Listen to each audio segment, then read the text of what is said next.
How to fix Netflix household sharing error. So let's get straight into the video. The first thing you want to do is simply go ahead and check your home network. Make sure that you're connected to your home Wi-Fi network, and Netflix also verifies devices on your home network. You want to also try to update your Netflix application or even refresh it. If it doesn't work, simply try closing the app and opening it again. Also, you want to simply open Netflix on your TV or mobile. Go to Account, Netflix, and Household to confirm your devices.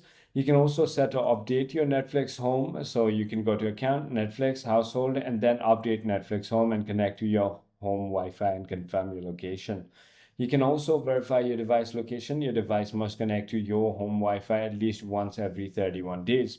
If that doesn't work, simply go ahead and try signing out and signing in into your account, or even try restarting your device and your router. I hope this video clarifies everything for you. If you have further more queries, feel free to comment down below, and I'll see you on the next.